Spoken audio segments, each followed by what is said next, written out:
really is something special about hunting in Africa, and we are lucky enough to have been invited to join a group of Zeiss dealers on the trips of their lifetimes to Blaser's ranch in Namibia.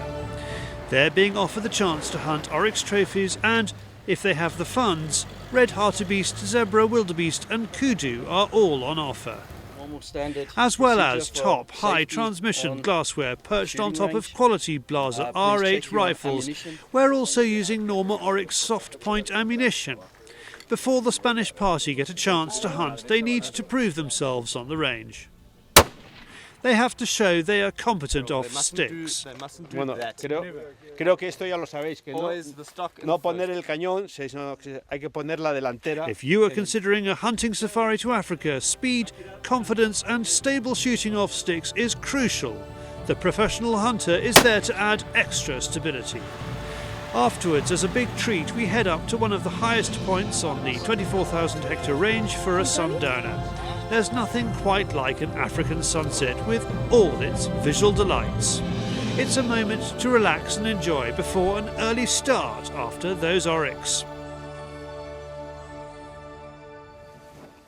We join Alejandro and his wife Patricia. They are both experienced hunters, and to add extra spice to the hunt, it's Alejandro's 38th birthday. Our first port of call is a rocky outcrop called a kopje.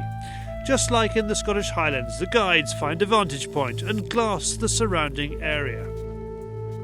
We return to ground level and head off on foot.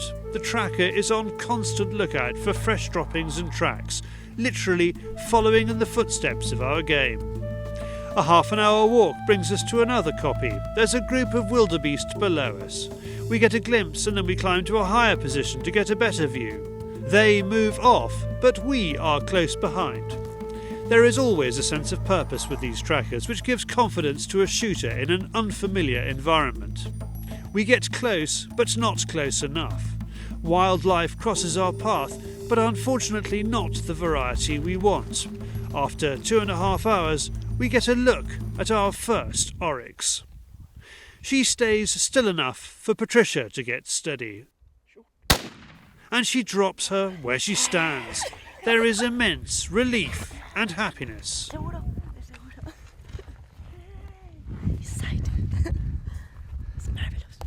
Patricia is the only woman in the group. Is it rare in Spain for women to hunt?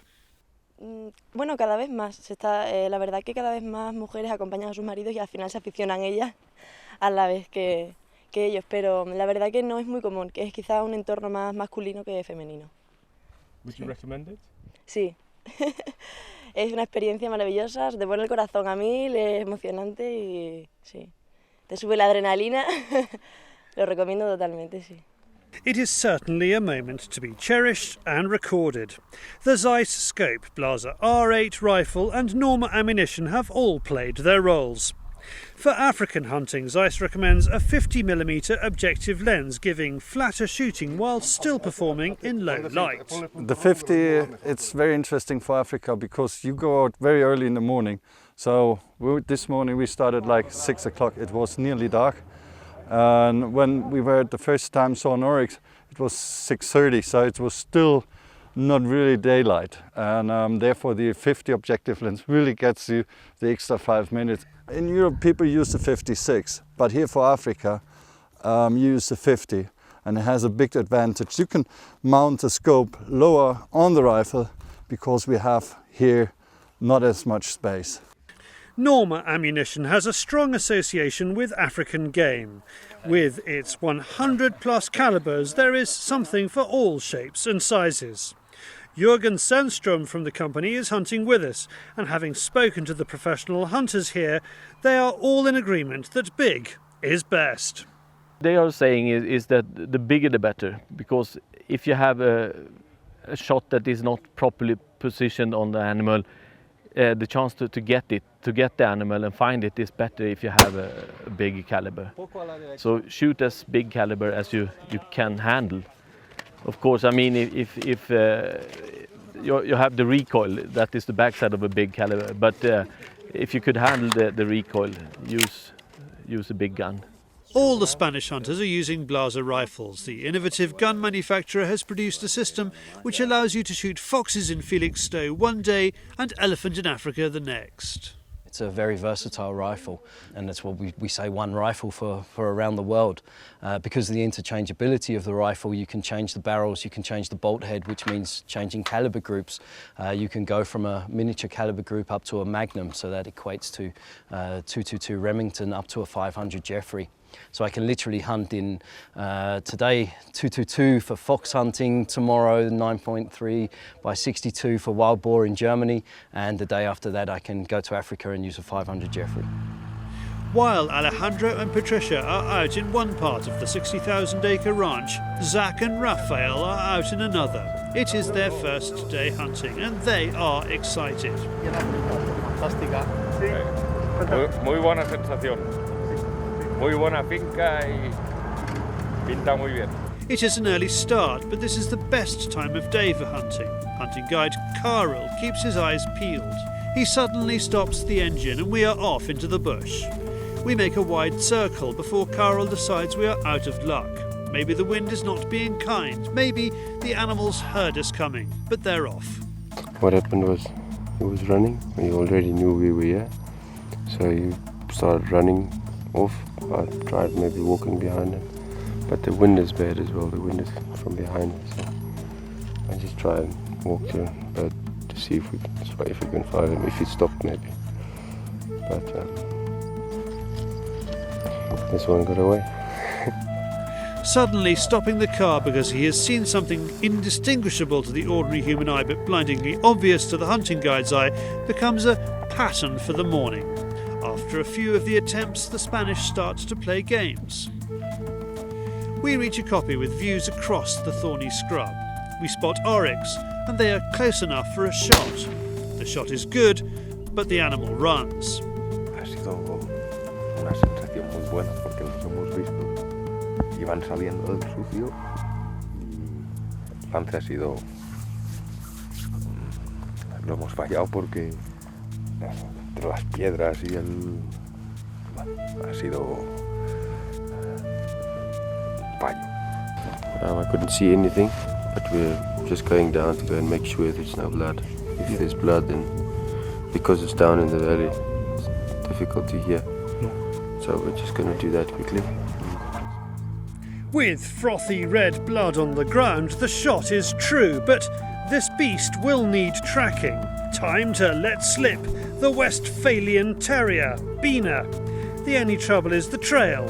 Our Oryx appears to have evaporated. It's got darker and darker, which means it's somewhere else where the blood is coming, not lung tissue blood. We started walking. Yeah, and then after a while it stopped. We didn't find any drops anymore.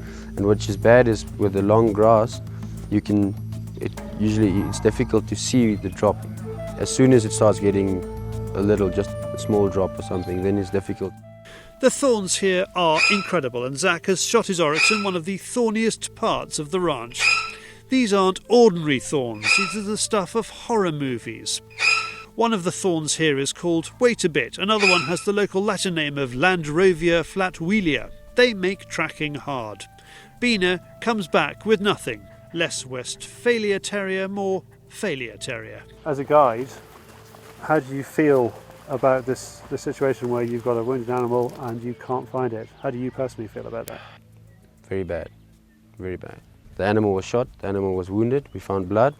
So next thing we have to do is find it. Back to our hunting couple on the other side of the range, and we leave Patricia being congratulated in the traditional German way, while our birthday boy Alejandro heads off into the distance with guide Erefries. We only have half an hour before it gets too hot. The animals stop moving and we need to head back to the lodge for a cooling beer. In complete contrast to the marathon we've just survived, we spot another Oryx within 10 minutes. Alejandro doesn't mess about. He shoots and he is confident he has hit the large antelope hard. Still, as is the case with a lot of African game, our Oryx has managed to put some distance between us and it. The 300 caliber Norma Oryx round has probably killed the animal, but our guide needs to take his time to follow the tracks. He finds the Oryx 50 yards deeper into the bush. The shot is excellent. Our Spanish hunter has been shooting since he was a boy, so is it his first taste of Africa? Sí, es mi primera vez en África y la verdad es que está siendo una experiencia inolvidable porque es el sueño, creo, de cualquier cazador. Es lo que a cualquier cazador le gustaría hacer alguna vez por lo menos en su vida, y la verdad es que está siendo una experiencia inolvidable porque pensé que la caza aquí era más enlatada, vamos a decir, pero es caza pura y auténtica. We are soon joined by Patricia and Stefan. It's another successful hunt, and what's more, the animal appears to be a gold medal. It's a very old female. The two horns are approximately 95 centimeters, both very nicely big here. So that's most probably a gold medal for Alessandro, and as it is his birthday, so he just owned it. But it's a really nice one. Incredible how we walked probably about 10 kilometres and then walked another sort of 500 metres and got one. That's the way it goes, I suppose. Yeah, sometimes you just takes hours and sometimes only a couple of minutes. So yeah, you have to work until you get it. Do you have to be quite fit to do African safaris? Well, yeah, sure. I mean, you have to climb up on the koppies, you have to go through the bush. And like this morning, 2.5 hours. So when you start, it's about 12, 14 degrees, but now we are having round about 28. So it gets hot. You need to drink a lot and then just continue walking. It may have taken a few more man-hours, but we are happy to report that Carl and guide Gabriel eventually find Zach's Oryx. They really don't like losing animals here.